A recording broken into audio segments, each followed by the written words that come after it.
Are you a podcaster? Maybe you've got that big idea and you're looking for a network to join.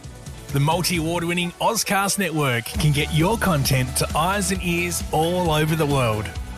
Join now for the first month free, and you could be featuring this sound at the beginning of your podcast. Ozcast. Simply head to ozcastnetwork.com for details.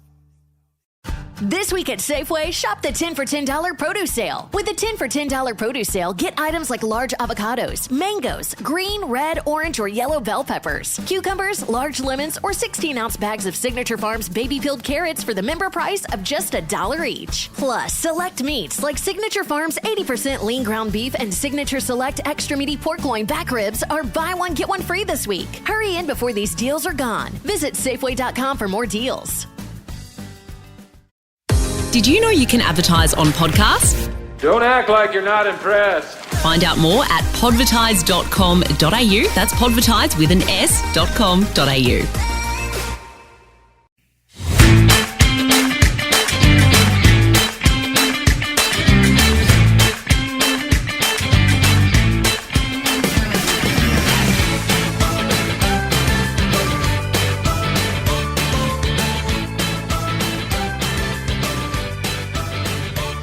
Yeah, hello Nest listeners, welcome back to another episode of The Nest, a special draft episode, Drew Jones, and one that we put together rather hastily, but if I say so myself, I think it's one that people will enjoy immensely.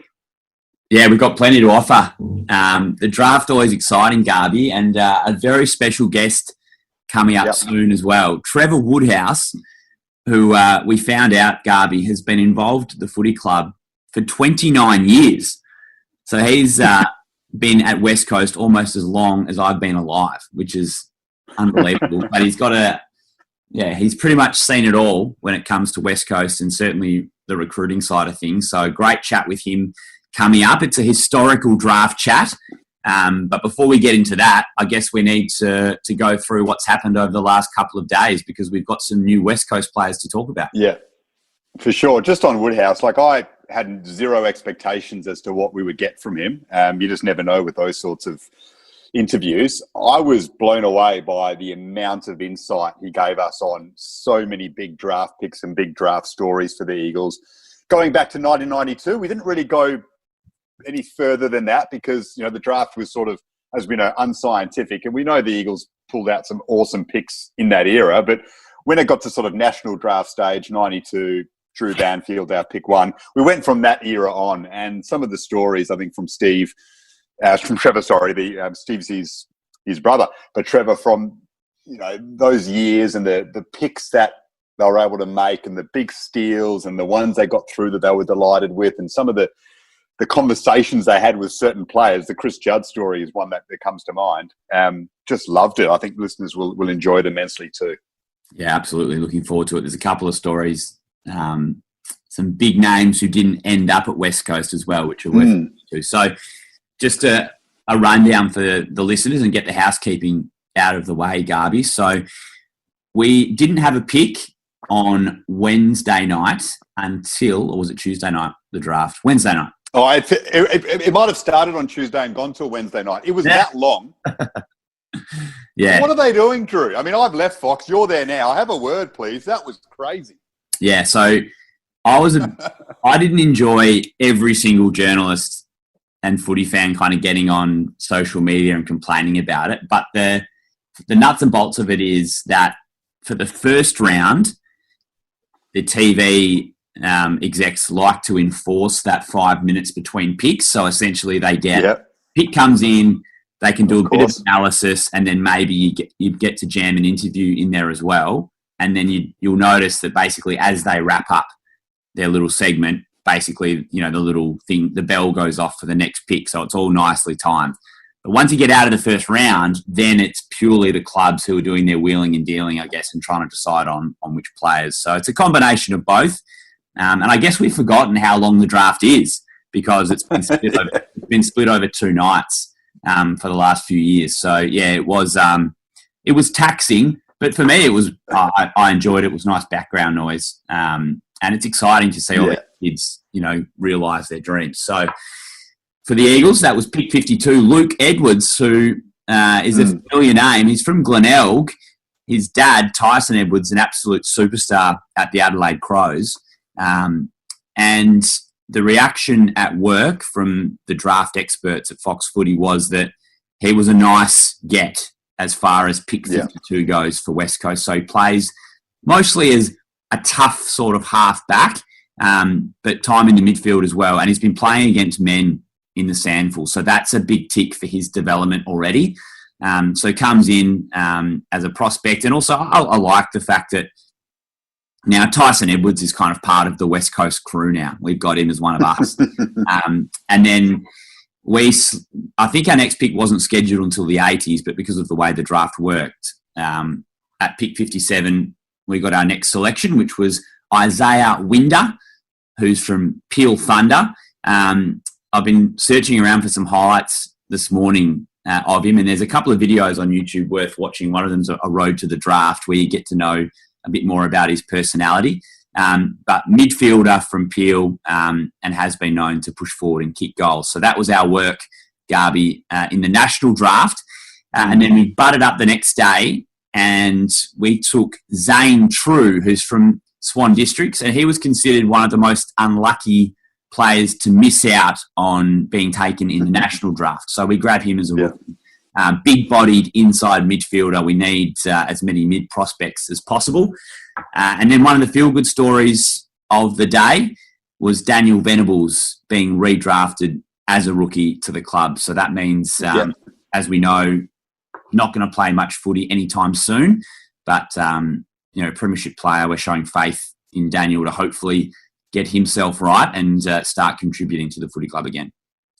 Yeah, let's hope he does. So, look, late picks, you don't know what's going to happen. I do find it funny with the draft. I mean, I enjoy the draft, but I find all the analysis hilarious. I mean, every player has only positives to their game, yet the stats prove that 30% maybe of the guys drafted the other night will actually have a career that amounts to anything. That's just how it goes, unfortunately. So I always think of the Billy Bean Moneyball scene when he's having a chat with the old scout, and he said, I've sat around those tables with you and I've seen you tell those kids, when I know, and with you, I know, and you don't. And you just don't know.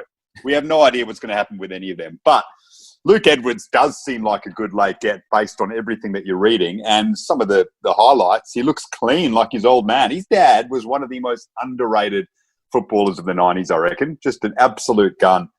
Tyson Edwards. So he comes from good stock, and I like that he isn't staying in South Australia from obviously our point of view, because he's got to do the hard work now. He's out of his comfort zone a little bit. He's gone late, and his dad can hopefully give him some insight as to what's required to make it. So it seems like a good get. And then Isaiah Winder seems a little bit more speculative, but with huge upside based on his excitement. So we'll watch them with interest. And then Zane True missed it, but local boy and obviously has some raps on him locally. So hopefully he can realise that potential and we can snare a couple that will add a bit more to our youth stocks moving forward. Yeah, well, all we can say to those young guys is welcome to the family. You'll be part of the West Coast clan for life now, and we hope that you turn out to be sensational players. So what do you think? We've got a halfback / mid, speculative sort of forward-running midfielder, inside mid, and then Venables back to the club. Do you think we've got the mix right in terms of what we needed? I think when you've got late picks, you can't really sit there worrying about, okay, what positions do we need replenishing on? I think one position you probably go, well, rucks, we've got Jamison and Bailey Williams. We don't need another ruck. That's probably one position they went, we've got young players there.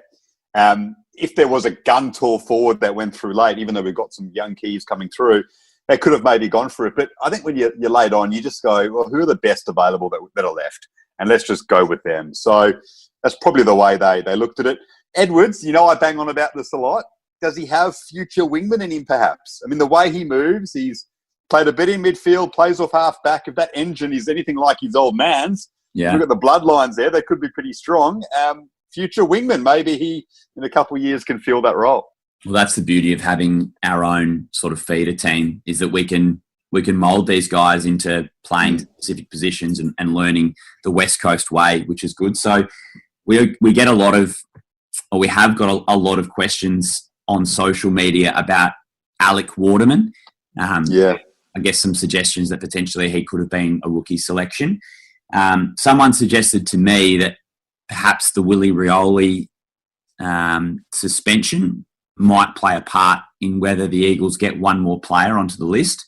If Rioli was unavailable for the season, obviously he stays on the senior list, but you do have a bit more flexibility in terms of how many rookies you have this season, whether you want to go all the way up to, say, 43 or 44 on the list. So maybe Waterman is an option as a supplementary signing as the summer goes on. So something to watch over the next few weeks, Garby, before the Christmas break, is whether the Eagles invite any unsigned players to train with the club and then potentially sign them up in the new year.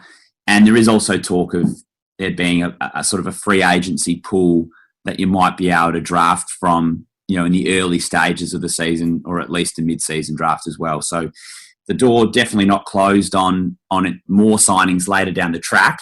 And obviously we're hoping for the best with Willie, aren't we?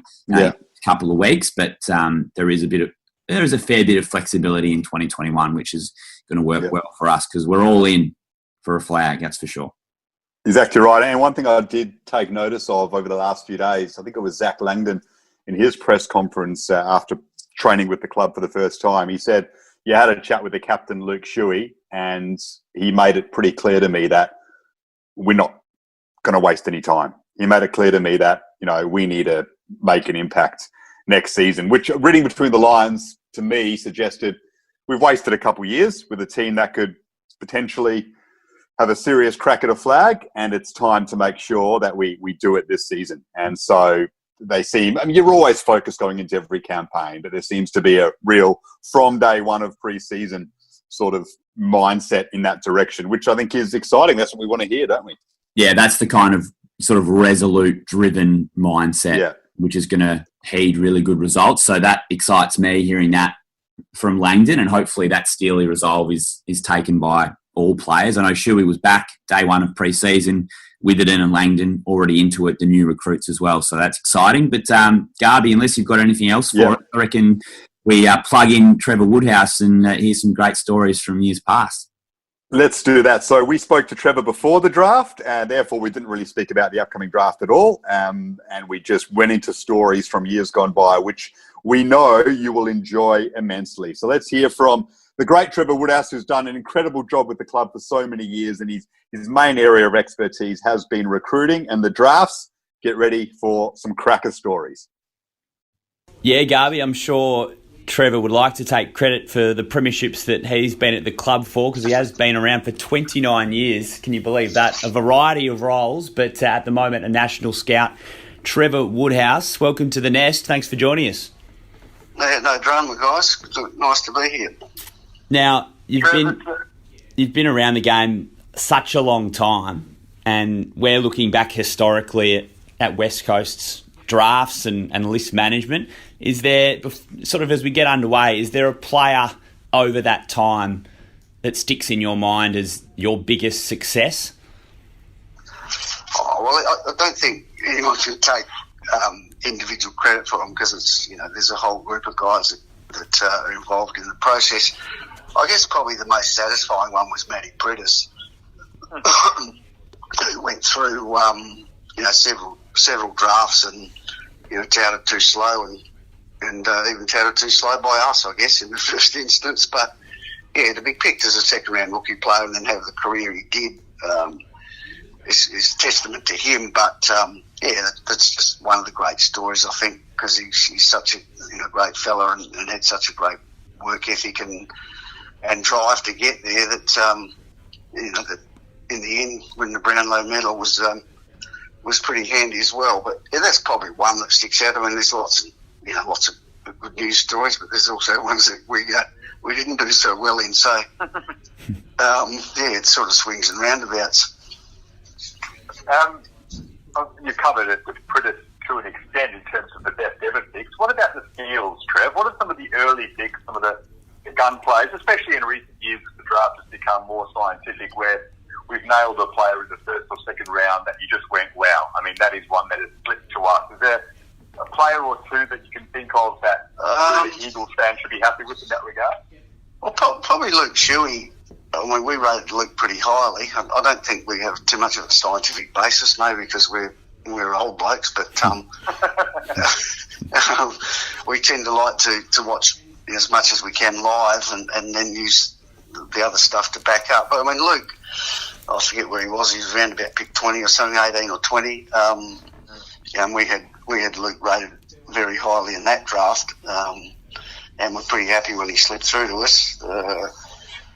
I think going back to Matty Rosa, who had a terrific career as well, was out in the 20s. Again, we had Matty rated reasonably highly, so probably in the early teens. Mark LaCroix was another one who got out, I think, well out in the 30s, and we sort of had Lecker, mid-teens in those drafts. But it's just how when kids are so young, 17, 18, and going back a few years when you could pick 17-year-olds, Brad Ebert was a 17-year-old pick, Scott Selwood was a 17-year-old pick, Daniel Kerr was a 17-year-old pick. So, picking kids at 17, 18, it's really difficult. Obviously, the Matt Rows of the world stand out, and probably Blind Freddie and can pick those. But yeah, it's just your feel for it, really. And obviously, if you look back, kind of what you see now as to what I saw 15 years ago, it changes a lot. I think experience in any job gives you a little bit of an advantage. So yeah, there are a few that probably. Obviously, a couple of the rookies were Coxie. Coxie was a second-round rookie, and in fact, Coxie in his 18th year didn't make the WA squad of 52 for the national, the WA side. So, that was obviously, that's a bit of luck more than good judgment. But and probably Jeremy McGovern's the other one that, funnily enough, I watched Jeremy playing a practice game at Claremont early that year, and was probably only looking at him really because the surname McGovern was Andrew McGovern's son. So, and he wasn't in the best of condition, but he just showed a few things where he looked all right. So I thought I'd roll down there, first game to watch him, and he didn't get a game. Actually, I don't think he got a game for the first 4 weeks of the Colts season because he didn't make the 18 squad either. But and Jeremy actually spent 3 years on our rookie list, so. Which is pretty hard to do nowadays. The industry's pretty impatient, so a lot of kids don't get 2 or 3 years on the rookie list anymore. So, he was probably fortunate in that respect. But I think it also shows that they've got to be given a little bit of time from that 18 to 21, 22 before you perhaps know, like Timmy Kelly, who perhaps should have been on the list a little earlier. But at 18, if Timmy had come in, whether he would have survived, he wasn't he was a good little player, but he wasn't very fit. Certainly didn't run like he did now. So you can be in and out, from 18 to 20, and then you sort of damage goods, and it's all over for you, which is kind of sad in some respects for some of the young guys. Trev, you hit on a couple of pretty famous names, I think, when it comes to West Coast recruiting there. And I think that the differences in the path to the Eagles between, say, a Pritis and a Cox are really interesting, even though they both go as a second-round rookie selection. I'm particularly interested in Pritis, and you mentioned him before. At what point did you just say, enough's enough, like this guy needs a crack at the next level? It's quite interesting because I can remember that reasonably vividly when John Worsfold was a coach and we were looking at the rookies, and John was terrific in that he backed us in kind of whoever he wanted to pick. He didn't want to have any interference whatsoever, which isn't the case in all clubs with all coaches. And we were sort of looking at the rookie lists, and I sort of walked into John and said, well, I think Matty Pritis is probably the best player in the waffle. Maybe we can't see the wood for the trees. Why don't we just give him a shot on the rookie list? And he said, if that's what you want to do, just do it. So that was basically it. We didn't interview him because we knew Matty pretty well, and we didn't want to get his hopes up again just in case we didn't pick him. That was pretty much it. That was we'd watched him run around really since he was playing state 16s, and he'd rolled out the same for about 5 years. So He was a little bit probably on the bulky side. He'd done some pretty serious weights at Subi with Matt Barber, so he was, I think he was up and around 91 kilos at the time, and I think he probably ended up playing it with us at about 86, 87. So, yeah, that was really it. There was no science in that one. It was more about, here's what we think, and John said, okay, well, if you think that, give him a go, and probably the rest history, really. What about Dean Cox? I guess the famous story is that he could barely do 2 laps of the oval when he first came to the club. How did he go from there to becoming the best ruckman of our generation? And how did you know that the potential was there? Well, he's George McKeljick's nephew. And obviously, George played a fair bit of footy in the Waffle, and he's close mates with Trevor Nisbet. And George had sort of said to Izzy, I've got my nephew down here from where's he from? Karratha, Coxie, I think. And Dampier, close to Karratha. He said, have a look. So we had a look, and there wasn't anything really outstanding other than he was tall. I think he was an apprentice electrician at the time, Coxie, living with his mates and probably having an occasional beer and a pizza. And I think it was really, I can remember driving down to Peel, I think, towards the end of the year, and Luke Webster was in the same team, more so just to have a look how Webby was going, because I think he captained the under-18s of that year. And Coxie was running around, and I thought, gee whiz, he's improved a fair bit. Just, it wasn't outstanding. So again, we those days you used to be able to get kids down to pre-season, and he came down to the pre-season, and he wasn't in the best of condition. He sort of tailed off. In fact, I was chatting to Brian Dawson about it last week. We were talking about Coxie in his first stint at pre-season. But, look, I just think in the end he got it. I think aerobically he was probably reasonably gifted. I don't think he just tested himself, coming down from the country and just rolling around the Colts and playing. So, yeah, again, it wasn't. I think he was a second-round rookie pick as well. I think we might have picked Toby McGrath, Ash McGrath, one of the McGraths anyway, in front of him in that rookie draft. So, you can have some luck, and probably that's one where we did. Well, certainly, it worked out very well, and Eagles fans are eternally grateful. Hey, I'm interested in the best available notion, Trev. So we see some clubs, lean towards homegrown players, and the Eagles have over the journey. But look at some of the early picks from the Eagles: Gaff, Hearn, Bobby Waters, Shuey, you mentioned, guys from interstate. Has there been a focus that we're just taking the best available, and then we'll convince them to stay if they get homesick? Or do you sometimes lean towards the WA players? How has that sort of transpired over the journey? Look, we would probably have a slight bias towards our own guys if we believe that when you're summing up, you think 2 players that you're looking at might be of sort of reasonably similar ability. I mean, as again, it's hard to say at 18. But generally speaking, we will go for what we think the best player is and back our system in, which has been pretty good. I mean, Ian Miller's been heavily involved with our interstate players and families when they arrive, and he's done a fantastic job in making sure they're all comfortable, and the vast majority of them stayed. Sadly, probably the one we didn't want to go was Juddy, but he gave us 5 years in the premiership, and we ended up with a reasonable trade out of that. So it worked out. But we've got a pretty good system, and I think Scotty Selwood went back, a couple of others, but generally speaking, there's a lot of them. I mean, Chad Morrison still lives here, so Michael Braun still lives here. So I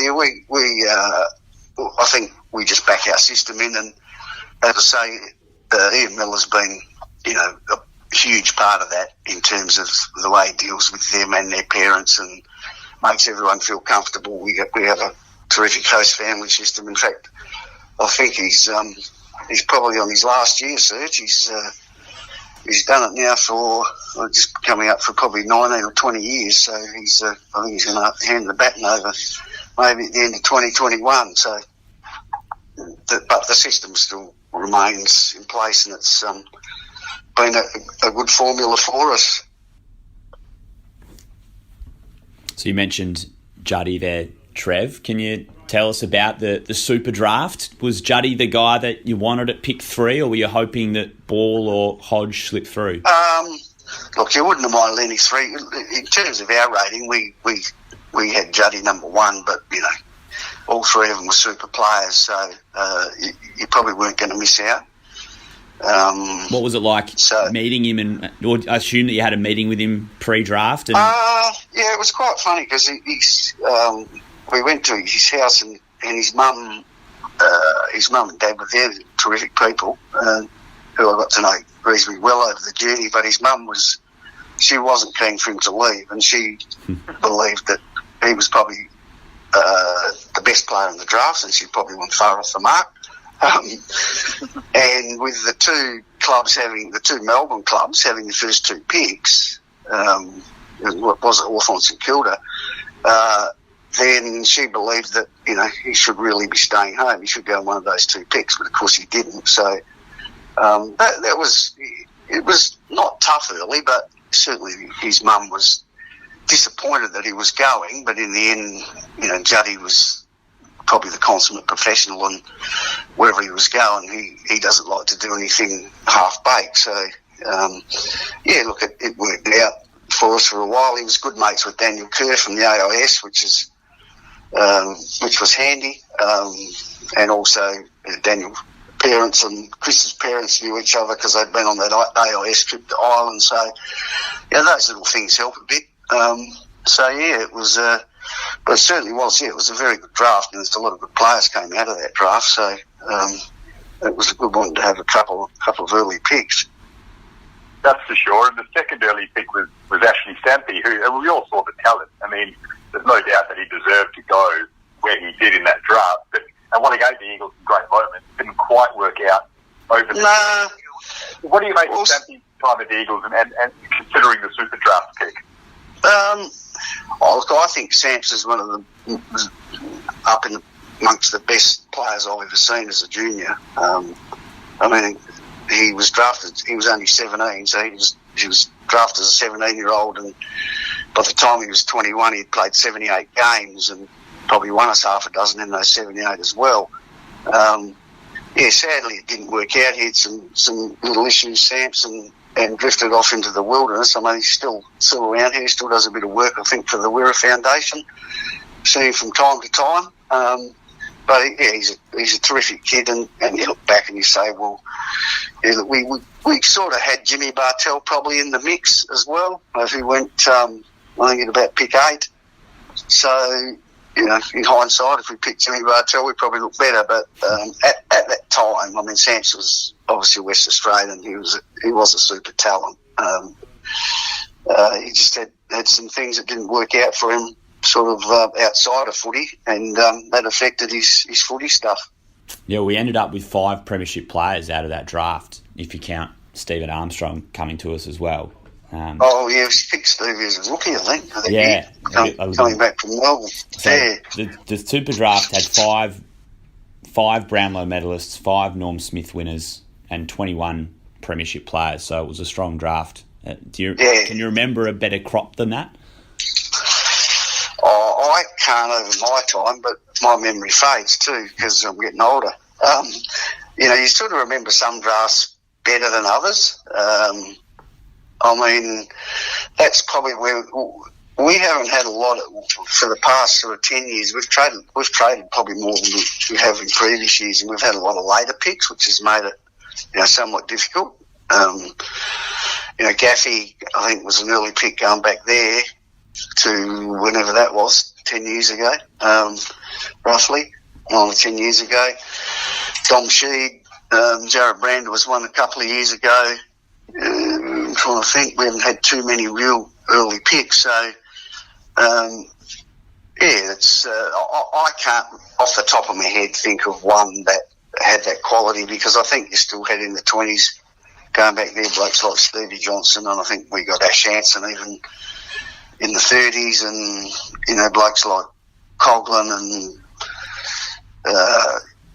Scott Thompson. I think he went to Melbourne, ended up going back traded back to Adelaide. I think that was in our Tyson Stengline deal, actually, from memory. So, yeah, that was probably as good a group as you're going to get with some depth. You know, I think you'll always get the top. You know, the first round nowadays is always reasonably strong, and then the depth is perhaps not quite as good as it used to be, but that's just, you know, that's a subjective evaluation. So 2007 national draft, Trev. I'm intrigued by this. So we take Marston at pick 3, but there was a real litany of WA talent available. Cale Morton, David Myers, Reece Palmer went 4, 6 and 7. Harry Taylor and Alex Rance go in the teens, and also Patrick Dangerfield and Cyril Rioli go 10 and 12. We end up with Brad Ebert at 13. Did we have our eyes on Rioli and Danger if they slipped, or did we think about them early? Dangerfield was tough because he was 17. He wasn't going to come the following year. He was going to finish school in Geelong. In fact, he played TAC Cup the following year, which really wasn't allowed, but the AFL let it. So that made him pretty tough. Cyril was a really interesting story because Cyril didn't play. He played a little bit in the 18s champs in the forward pocket for the NT, and he played a little bit at Scots College, but he sort of was allegedly injured, I'll say allegedly, for that year. Whether there's a bit of skullduggery going on, who knows? His interview was more than interesting. And we interviewed him a couple of times. He just didn't give us the impression that he was going to be in for the hard work or the coming to Perth, or it was a little bit off-putting, and a lot of clubs found that. So Cyril, that made it probably a little bit speculative, and the fact that we hadn't seen him play a lot. Reece Palmer, well, you had Reece and Chris Marsden who dominated the WA 18s that year, both of them. I think they're both all Australian and whatever, so, you know, you might have said, well, that was a flip of the coin. But look, in the end, you know, Chris, he's probably much maligned a little bit, but in the end he played 200 games, and I think if you go back and have a look, there's about 3 or 4% of players that are ever drafted play 200 games, so it was still, you know, a pretty sound pick. And then on the other side of that, you know, Josh Kennedy came in that year too with the trade. So yeah, that was looking back, you can probably always do better, but you know, as I said before, there's a little bit of swings and roundabouts, and you'll see some back end picks or later picks, if you like, where you think, why didn't clubs pick them? I mean, we went through the compromise draft, I think, when Gold Coast had, I reckon they had 8 of the first 13 picks. That was Andrew Gaff's draft, something like that. And we walked away with Andrew Gaff, Jack Darling and Scott Lysett. So you'd say, well, you know, that was a little bit of luck as well. Jack Darling drifted out to the 20s, but he did. So, you know, that was handy. So there's always, you know, you can always pick every draft to bits 2 or 3 or 10 years down the track and go, gee whiz, wonder why you missed that bloke. Was there any temptation with Rance given Murray's association with WA footy? Look, we certainly looked at him. But remember, Dimmer said Dimmer said he would have traded Rance for a 6-pack of Coronas after his first season. Yeah, well, he certainly, look, his career was outstanding, and he, to be quite honest, looking at him as that 18-year-old and then looking at him 6 years later, it's, you know, his improvement was quite remarkable. He was, perhaps as an 18-year-old, a bit scattergun and a bit rushed, and, you know, like that little bit of polish and whatever, but that's the tough bit of having a look at kids at 18. So, yeah, look, to his credit, he had a terrific career and ended up a very good player, but we probably didn't have him rated, you know, in that top 10 of that draft. Which is probably, in hindsight, we're probably wrong. But anyway. But you've had plenty of wins as well, so it'd be cruel to criticise you for that. So much work goes into not only the players that you draft, but you also look at a range of players, as we've discussed. So when it came to the Juddy trade, and Josh Kennedy ended up being part of it, which Eagles fans are obviously delighted about, how much of an impact did the recruiting staff have in saying, just put Josh Kennedy in? Like, this kid, we haven't seen much of him yet, but he's going to be a legend. You've got to get him as part of the deal. Was that a discussion that the recruiting staff had? The funny part was, I mean, there was heavy involvement with a lot of people. I mean, I had some involvement, obviously. Nizzy had some involvement with that, dealing with the more upper echelon, if you like. But the funny part with that was, when that trade commenced, Josh really wasn't in the picture. And I'm pretty sure Josh was still contracted to Carlton. And all of a sudden, I think Stephen Hick was at Carlton at the time. What they were offering, I can't even remember what the initial offer was, but we weren't prepared to do that.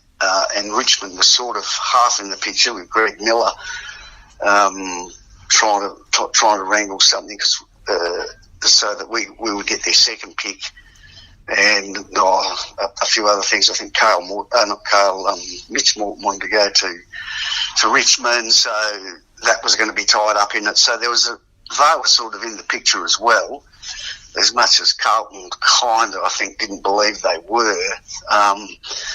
And then they sort of just threw Josh up, and I remember Josh coming over, and he was pretty surprised at the time that he'd been offered up, because he was pretty comfortable at Carlton, had a good bunch of mates there, and really Josh isn't from Perth per se. He's a Northampton boy, so really the Perth part wasn't a huge sort of drawback for him. But yeah, so that was probably the most interesting part of it. I mean, he really had to decide himself whether he wanted to be part of the trade. Now, I guess when the club puts you up and like that, it's pretty hard to think, well, no, I'm going to stay now.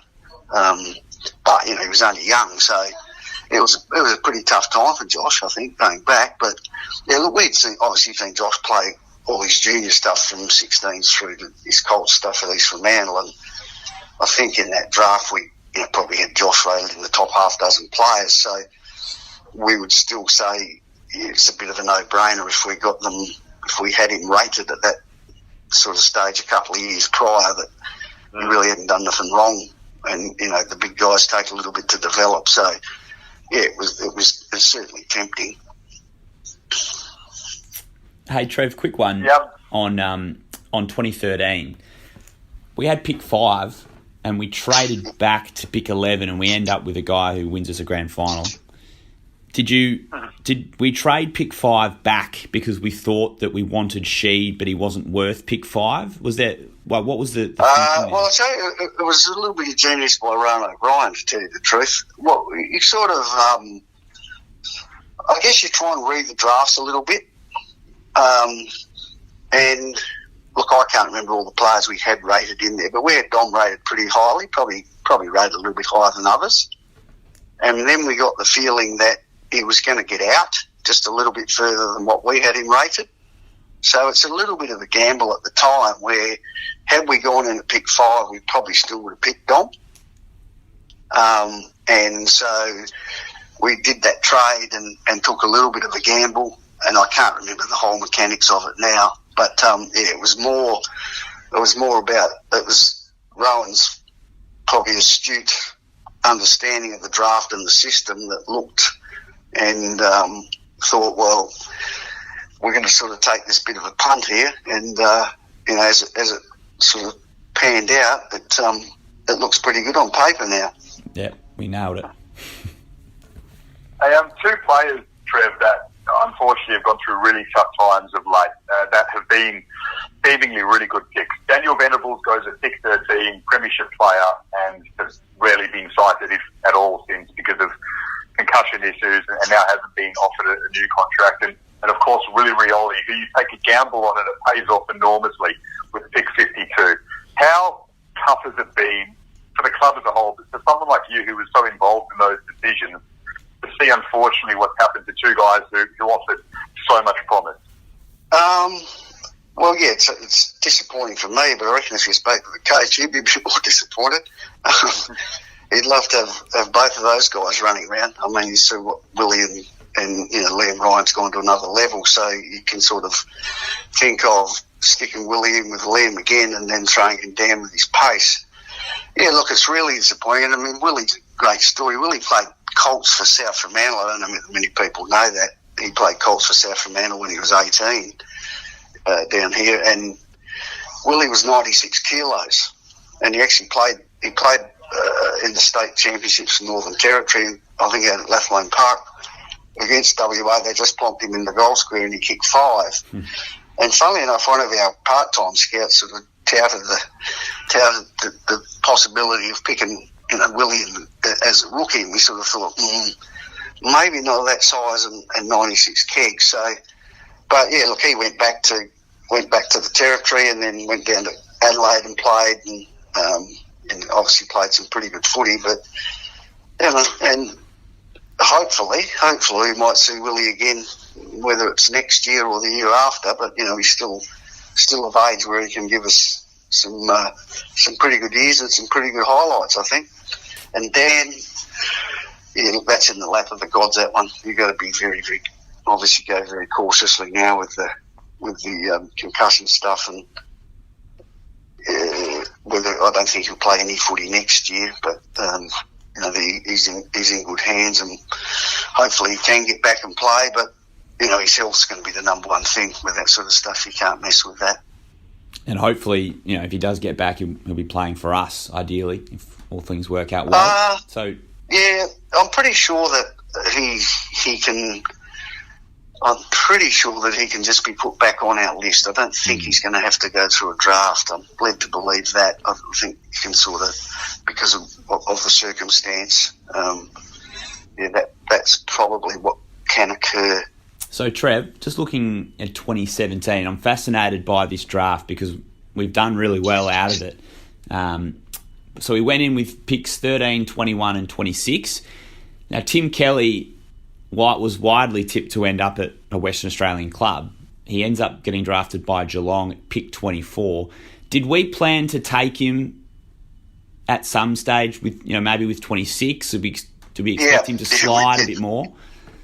Yeah, we probably did expect him to slide, and Geelong nipped us in the bud, which was a bit of a bummer. But so what would have happened with Liam Ryan if we had? Well, that was we did. It's interesting because we did discuss that if they both got there, which way we'd go. And look, you'd probably say we were going to go Tim because I think we were more in the part for mid, and we kind of thought that Liam might slide out a little bit further. Whether he had it or not, who knows? But that was just one of those tough decisions, I guess. And when Geelong, we sort of ran the gauntlet a bit, and then Geelong picked him off. So, but I suppose the consolation prize of Liam wasn't too bad either. So, did you expect to be able to get Brander and Oscar Allen? I mean, Brander's still coming along, but Oscar's developed into one of the best young talls in the comp. Well, we kind of you do get a feel. We got the feel that Oscar was going to drift a little bit. For what reason, I'm not quite sure, because he won the Lark Medal and was All Australian centre forward, and he's a super quality person. He was captain of just about everything in his school, from the marbles team to the school. So he's just one of those kids that's a high achiever. So it was pretty odd that he did get out that far. For mine, and that's just the way we look at it. And every draft people will say that there'll be those sort of circumstances. But Jared's still coming along. He's looking pretty good at the start of this pre-season, so hopefully he can get up and have a good year. But yeah, that was a bit of a bonus when Oscar got out there as well, because we sort of had to make that decision whether we'd run with either Jared or Oscar at the first pick. And sometimes you can look like a deal, because if you pick Jared and he hadn't played yet, and Oscar didn't, and he was somewhere else dominating, then everyone jumps on the bandwagon, and and you cop it in the neck. But when it pans out like that, everyone thinks you're a genius, but you're actually not. It's just a little bit of luck in the draft. So, yeah. Oh, we're very happy with Oscar Allen, that's for sure, Trev, and that's worked out beautifully.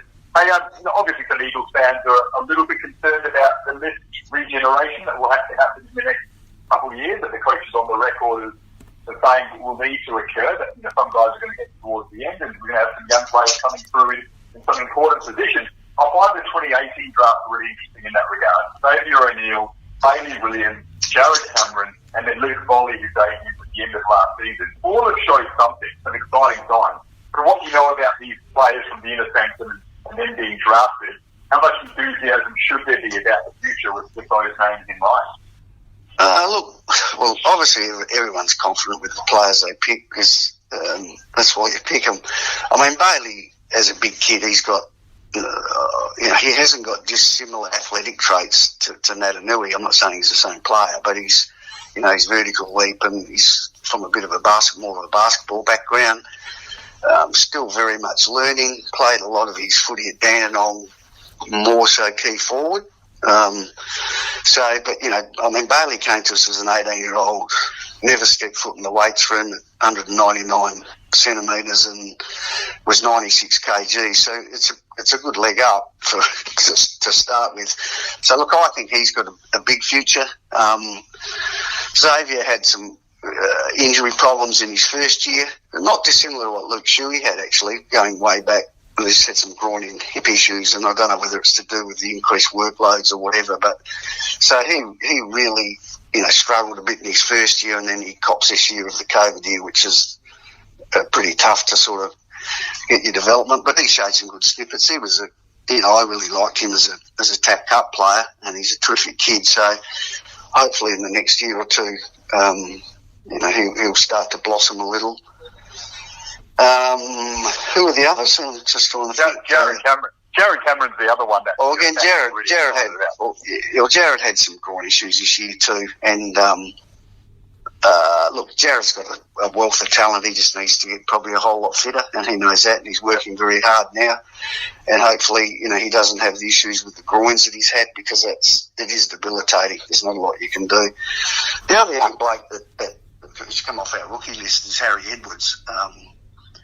Who I think people can perhaps, start to get a little excited about. I mean, when Harry was drafted, he basically played school footy as a 17-year-old, played half a season at Swans Colts. I think he broke his thumb or something like that in that year and missed a bit. But I think I actually saw him in the gym last week. I think when we drafted him, he was 194 and maybe 195 and about 85 kilos, and I looked at him the other day and he's now 200 and just on 100 kilos. So that just shows, when you're drafting these kids at 18, what, changes can take place in 18 months to 2 years. And he's a terrific competitor. So I think he's certainly one to keep a close eye on, even though he's probably not up in the lights yet, but he's a good competitor, a real good kid, and worked real hard. So, yeah, look, hopefully he can come along. Jack Petroselli, who copped that hamstring injury and probably had a year that was disappointing from people's perspective, but also from Jack's perspective. But he's pretty exciting. But again, Jack's a kid that's come out of basketball, so he's still really, really learning the game, and needs to perhaps get a little bit more self-belief. But he can do some pretty special things, Jack, when he's on song, as we've seen when I think he kicked that 5 against Port at Optus. And so, yeah, hopefully these young guys can bring us along and we don't go down too far. No, there's plenty of talent on the list, that's for sure, Trevor. Garby, have you got anything else for Trev while we got him? I just wanted to ask one final one, Trev. So I always find the talk on draft day, well, all footy fans laugh about it because, let's be honest, on draft day, there isn't a bad player pick. Everyone's a gun. Everyone's got all these positives. Right. And they've got all these attributes. Do you ever find it funny, having been in the caper for so long, that you talk about these players and statistically it's just proven that half of them aren't going to make it long term. Do you find it funny when you go through that process and describe it? Oh, it's somewhat of an irony, but when people, when a journalist asks a bloke a question, the common question you get after a draft is, "You happy with your picks?" Well, you're going to say, "No, I think they can't play." You know what I mean? So it's a loaded question, and of course you rattle out what the kids have, and you probably don't know with a lot of them at that stage anyway. I've always been a pretty strong advocate for the draft age being older. I think it'd make things a whole lot easier and a whole lot better for the kids, but I don't think it's ever going to happen, so we won't go down that track. But no, it is funny. It is funny because statistically, it used to be about the average number of games for a kid drafted was about 50, and the career was about 3.5 years. So if you were picking an occupation, it probably wouldn't be one to be at the top of your list, really. So. No, it wouldn't. But Trev, you've done just a wonderful job over the years with the Eagles, and it's changed so much, obviously, from the early 90s when McIntosh and Hetty and Kemp and all these guys were taken late to such a scientific process that we have today in so many ways. And congratulations on your time, and thanks so much for joining us on the Nest and sharing with us all those stories. I found it just fascinating listening to everything that's gone on behind the scenes surrounding all these picks. So we can't thank you enough. No worries. Thanks, guys. Not a problem. Anytime. Trev, thanks a lot. We appreciate it. So Trevor Woodhouse there, Drewy, fantastic. We could have gone for 2 days probably, let's be honest, maybe as long as the draft went the other night. We're just with story after story and go through player after player from draft after draft. But I think people will agree we got more than we bargained for with that interview. Yeah, there's so many fascinating threads to sort of pull on from each draft. The Cinerioli story is interesting, isn't it? Like maybe a bit of, I don't know if I want to say tampering, but Hawthorn, I think, It seems like Hawthorn and Cyril knew what they were doing in that draft. Well, it's funny because the Archie Perkins story obviously caused a furore over the last couple of days or so in the lead up to the draft, where he said he didn't want to play outside of Victoria and made that known to clubs. I don't know if Cyril said that in as many words, but he obviously gave the impression that he wasn't going to be necessarily a player that you would want to take a punt on in that regard. So, things have changed, I guess. And if you say it as exact as Archie Perkins did, then you get smashed for it. Cyril just maybe wasn't ready for that sort of move. And, it was obviously Hawthorn's game. But great insight on that. And Dangerfield, who, the Eagles said, he just wasn't ready to leave South Australia because he was completing year 12. And we weren't the only club that made that call on Danger. And it worked out well for the Crows. So, yeah, I found that really interesting. The other story that really jumped out for me was the Chris Judd story, where his mum said, my kid is the best kid in this draft and he should be going to a Victorian club.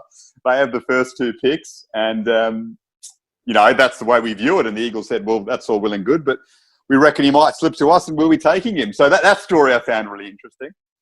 So, this is interesting, Garby. We did a countdown on the Patreon for the Nest of our top 10 draft bargains since, say, 1992, not counting when we got Dean Kemp at pick 350 or whatever it was.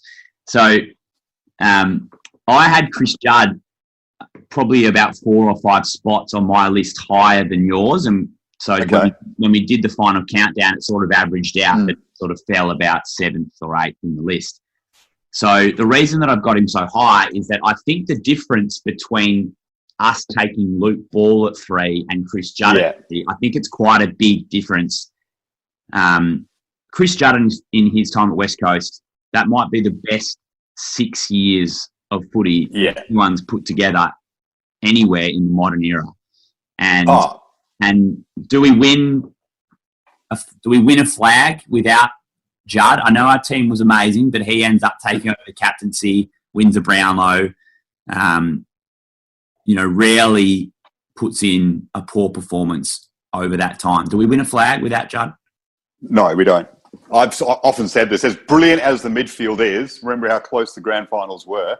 Like if you took any of the other players out, we could, as brilliant as Cousins and Kerr were, do you maybe still sneak through potentially? You take Judd out. For me, you don't. You just don't.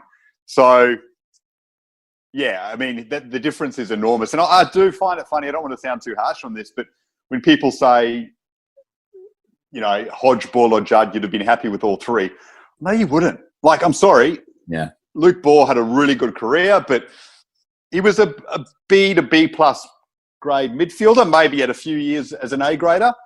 Hodge and Judd were a level above when you look at what they were able to do, and especially Judd in those early years. I mean, there was no one who came close in the competition for a few seasons. And for mine, yeah, I mean, pound for pound, because the longevity is not there compared to a St. Matera or some others, but the best player who's ever worn the Guernsey, pound for pound, when you look at the output in that period of 134 games. So, yeah, I mean, that's why I had him in the 10, even though he was number 3 draft pick, and you had him even higher, and I understand where you're coming from.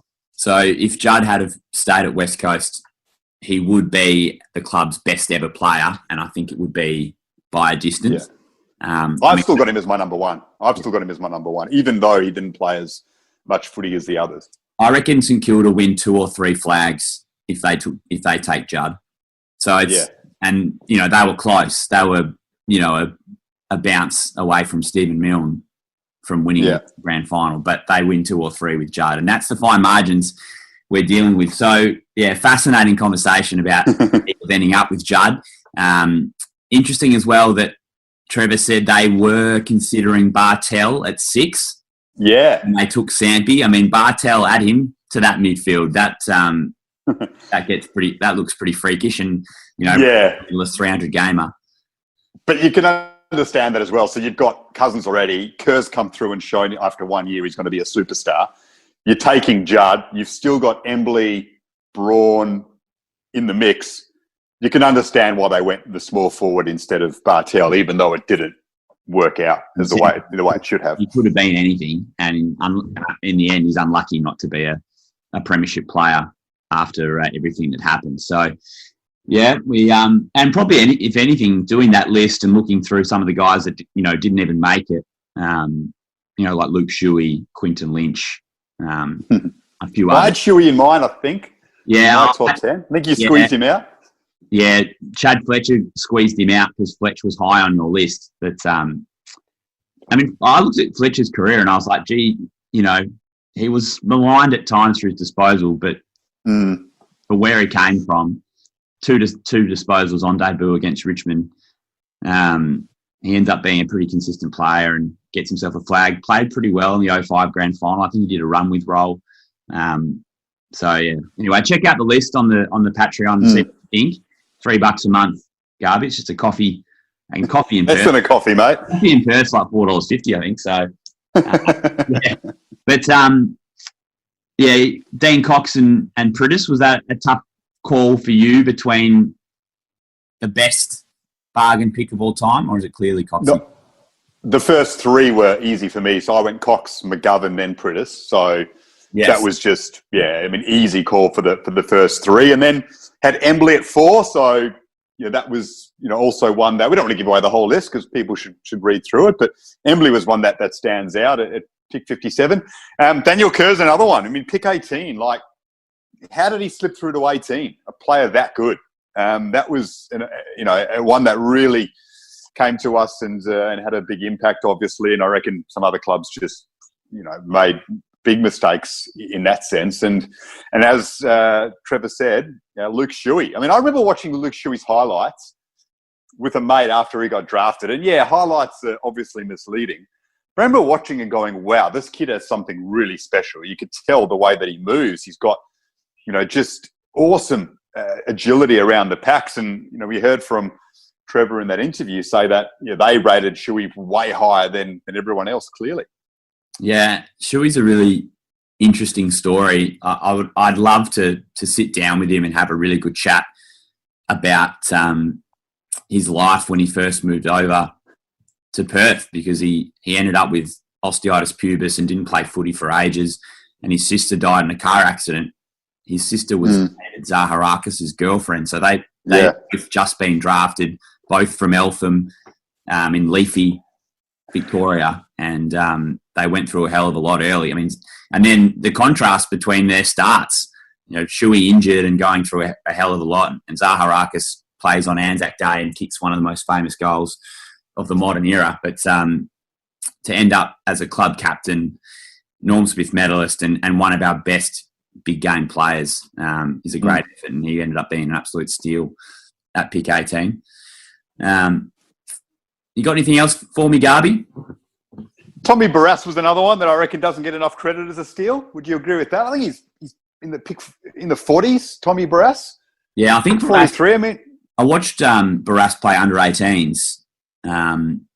He may have even been playing on Tom Boyd, I reckon, who was playing for Vic Metro at that day that I was there. I reckon he grew a bit after he got drafted. So he's a monster now, but I reckon at the time he might have been almost my height, like maybe 191, 192. But yeah, to grab him in the 40s and to grab a premiership key defender, yeah, he was a steal as well. The Josh Kennedy story was also an interesting one. Like, I thought the Eagles, my recollection was the Eagles always said as part of that trade, like, we want Kennedy in. And Carlton said no. That was my recollection. Carlton said no, he's not going anywhere.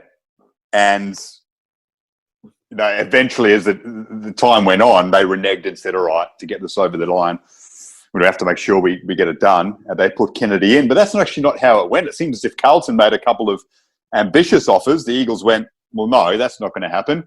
And eventually they went to Kennedy, and the Eagles said, all right, well, yeah, we're happy with that.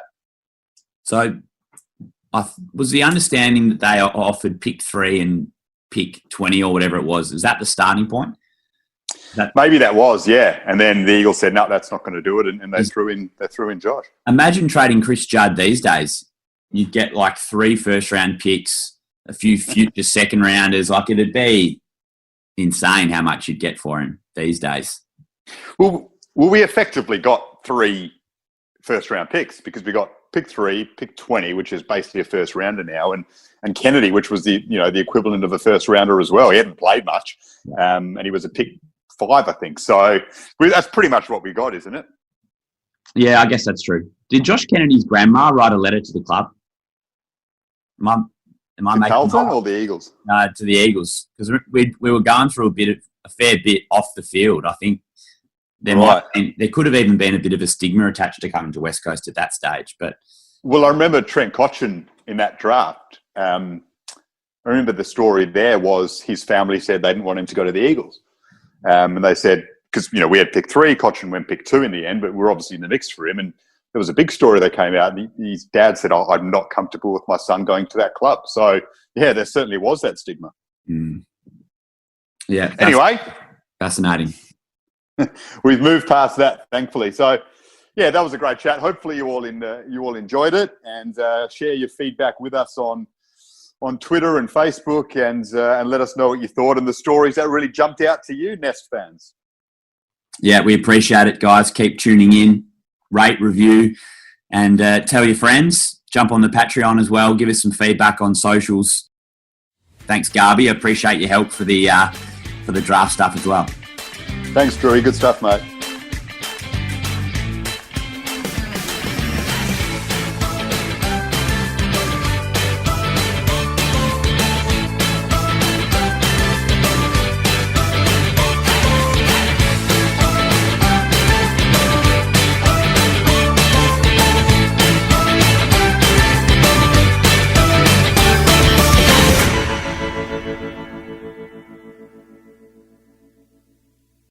This week at Safeway, shop the 10 for $10 produce sale. With the 10 for $10 produce sale, get items like large avocados, mangoes, green, red, orange, or yellow bell peppers, cucumbers, large lemons, or 16-ounce bags of Signature Farms baby peeled carrots for the member price of just $1 each. Plus, select meats like Signature Farms 80% lean ground beef and Signature Select extra meaty pork loin back ribs are buy one, get one free this week. Hurry in before these deals are gone. Visit Safeway.com for more deals. Are you a podcaster? Maybe you've got that big idea and you're looking for a network to join. The multi-award-winning Ozcast Network can get your content to eyes and ears all over the world. Join now for the first month free, and you could be featuring this sound at the beginning of your podcast. Ozcast. Simply head to ozcastnetwork.com for details.